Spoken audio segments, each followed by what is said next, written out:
Hi, Tiago here, and I'm going to show you how we can create a welder qualification inside of WeldCloud Notes. There are two ways that you can do so. One of which is if you already have a preliminary WPS created, all you need to do is click on it, and you'll have this button to create qualification, and then click Create Certificate. You'll be introducing some details from the test piece, and this will be used as a basis to qualify and create the certificate with the approval ranges from the standard. So the other way is to come here into the Welder Certificates menu and click New. So I'm going to create a new one. Let's select ASME Section 9.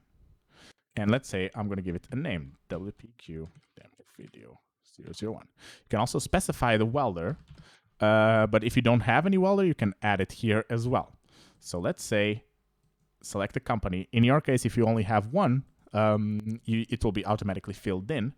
And you can add more information into this additional information section right here that you can then customize. Let's introduce the date at which this certificate was qualified. Let's say it was today, and WeldCloud Notes automatically calculates the 6 months renewal date from here on out. If it's an ISO 9606, you will see some extra dates for the external renewals that you use to send to the notified body that qualified your certificate. But for ASME Section 9, that is not mandatory. So let's move on to the details, and it's a groove weld that we welded on a butt joint. It was a pipe, and it was 2 processes. It was 10 millimeters and 3 to 3 millimeters diameter. The welding positions were 6G to qualify them for all positions, and it was a multi-layer single side no backing on a globular transfer mode. And let's say DC minus, DC plus for the polarity. And now let's select a base metal. So let's say we did this work on a 304L stainless steel, which gives you the very large approval range. And let's say it was 3 on the GTAW and 7 on the GMAW.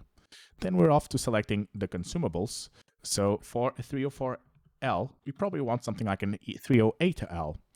And again, for the filler metal of the GMAW part, you want the similar kind of material. Also for the gas, let's go with argon 100% and 12 on the TIG part, and let's go with argon CO2 here, and let's go with 90 to 8 and 18 liters per minute. You can specify backing or not, and essentially that's what you need to do to have a welder certificate. So now what you want to do is either attach a PDF if you qualify this with a third-party company, or export it into a PDF if you qualified your own inside of your company. What this does is it generates this into a PDF file in our server, and it puts it all into a single page that you can send to your welders. Keep in mind that there are also a section for tests that you can fill in, including some PDF reports for all the tests that you did, which will be in the certificate in the subsequent pages. And that's how you create a welder certificate inside of Notes.